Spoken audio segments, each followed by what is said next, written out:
NTV conclave AP road map April 26న ఉదయం 10 గంటల నుంచి నాన్ స్టాప్ లైవ్ కవరేజ్.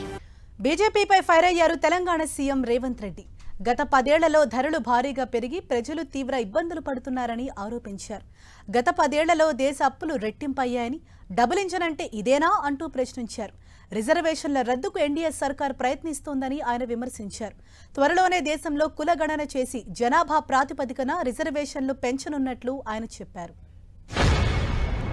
ఆ రోజు 80 రూపాయలు ఉన్న మంచి నూనె ఈ రోజు 180 రూపాయలు అయ్యింది. కందిపప్పు కూడా 180 రూపాయలు అయ్యింది. సామాన్యుడు బ్రతకలేని విధంగా నిత్యావసర వస్తువుల ధరలను విపరీతంగా పెంచిండ్రు. జీఎస్టీ పేరు మీద దోపిడీ చేయడమే కాకుండా చేనేత పరిశ్రమ నుంచి కుటీర పరిశ్రమల వరకు జీఎస్టీ పన్నులు విధించి దోపిడీకి పాల్పడుతుంది కేంద్ర ప్రభుత్వము.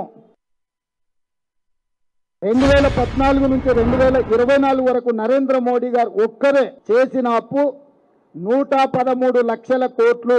14 మంది ప్రధానమంత్రులు చేసిన అప్పు కంటే ఒక్క నరేంద్ర మోడీ గారే మోర్ దాన్ డబుల్, రెండింతల అప్పులు చేసిండు.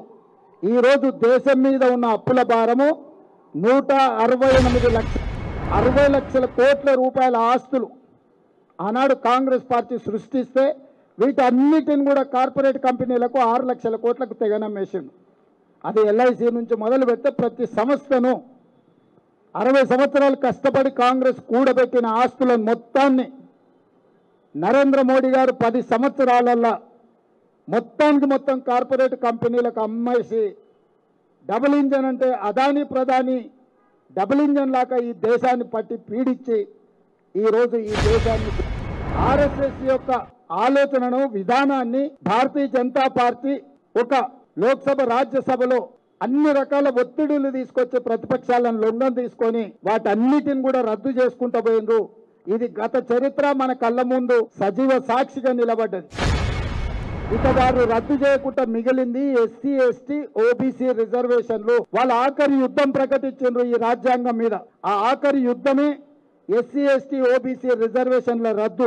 ఈ ఎస్సీ ఎస్టీ ఓబీసీ రిజర్వేషన్లు రద్దు చేయాలంటే 400 సీట్లు కావాలి. 2/3 మెజార్టీతోని లోక్సభ రాజ్యసభలో ఈ బిల్లును ఆమోదింపజేసి అన్ని రాష్ట్రాల మీద ఒత్తిడి తీసుకొచ్చి రిజర్వేషన్లను రద్దు చేయడానికి భారతీయ జనతా పార్టీ కుట్ర చేస్తుంది.